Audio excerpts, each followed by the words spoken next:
This is a story I haven't thought about in a long time, and honestly, for good reason. My best friend and I used to be obsessed with hunting for vinyl. Growing up in the Bay Area, there were tons of obscure, dusty record shops and flea markets to keep us digging for hours. A lot of what we found was just junk from dollar bins.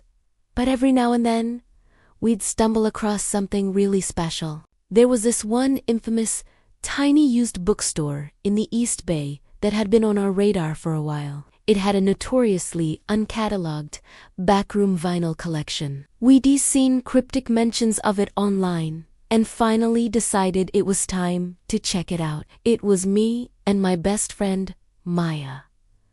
That afternoon, she was driving. She pulled onto a busy main street a few blocks from the shop, and we made our way over. The place was even smaller and more cluttered than we'd imagined. The front window was almost completely blocked by stacks of aging paperbacks. Perfect. I led the way inside, Maya right behind me. The interior was a maze of forgotten books. Dust motes danced in the single shaft of light coming from the front window. We pulled out our phones, using the flashlights to see. The shelves were coated in dust, holding everything from valuable first editions to pure junk. We kept moving toward the back, past an old wooden counter buried in receipts. Eventually, we found a handwritten sign that just said, "Music," pointing down a narrow, curtained doorway. We took a deep breath and stepped inside. Even with our bright flashlights, it was eerie. Imagine your grandmother's attic, but dead silent. The back room was mostly dark, lit only by a single bare bulb. We were surrounded by floor-to-ceiling shelves packed with vinyl, organized by some long-forgotten system. In one corner there was a massive turntable set up with a stack of jazz records next to it, like someone had just walked away. It was creepy, but not totally unusual for an old collector's stash. Maya headed straight for a set of wooden crates labeled New Wave, Post-Punk. She started flipping through the sleeves while I wandered off to check out some jazz albums nearby. After about 5 minutes, I heard Maya yell from the back room. She sounded agitated, asking if I was messing with her. I had no idea what she was talking about. "Quit the act," she said, still angry. Before I could figure it out, she said, "I know you took the good one. I swore I hadn't touched anything, that I'd been in the aisle the whole time." She believed me and muttered that it must have been the owner. It was a rare German pressing of a band we both loved, a record she had been searching for forever. We scanned the crates again with our lights, but it was gone. The record had just vanished. Since that was the main reason we came, we decided to find the owner and pay for whatever else we had. We walked back towards the front, but the aisle ended at a closed door, not the main store.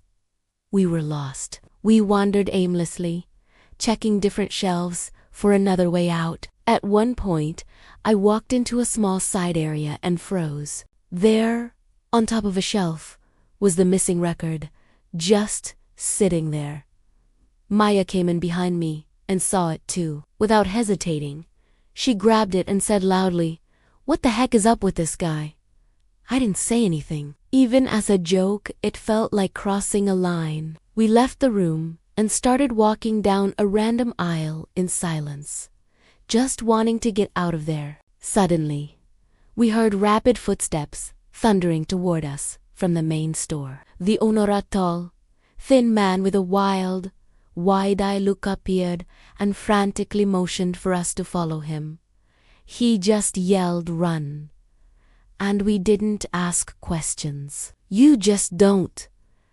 As we ran, he tried to explain, but I couldn't understand much over the noise. All I gathered was that we were running from someone or someone's. The three of us scrambled through the maze of shelves, trying to find the front door. We finally stopped to catch our breath behind a massive shelving unit, completely lost. It was quiet for a moment. We agreed to find the narrowest gap and just squeeze through until we found an exit. We started moving slowly, trying to be as quiet as possible. We squeezed through a small gap and started down an aisle, thinking we were in the clear. But then, a sharp ripping sound echoed from somewhere in front of us. A steady, sharp ripping, like someone tearing paper. We all froze, hoping whoever was there didn't notice us. As we started to back away, a deep voice cut through the darkness. It said, word for word, "I should have shredded you when I had the chance." We didn't wait another second. We just bolted. This time, I could hear several sets of footsteps chasing us, yelling things about rare pressings and having all the exits covered. It was the scariest moment of my life. I thought we were trapped, but somehow, the owner took a sharp right turn, and up ahead, we saw the original door we'd come through. We burst outside and didn't stop running until we were back in Maya's car. She floored it, and we sped away, not daring to look back for long. As we were driving, the owner told us his side of the story. He said he'd gone to the back room to work on inventory and started hearing weird whispering and giggling from the front. He went to check it out and saw 3 cloaked figures sitting in a circle on the floor, hunched over what looked like ripped pages or scraps of paper. As soon as they saw him, they scrambled up and started chasing him. He ran back to the music room to lose them, which is where he found us. So many things didn't make sense. Why would they toy with us by moving Maya's record if they had hostile intentions? The owner thought they were just playing with us,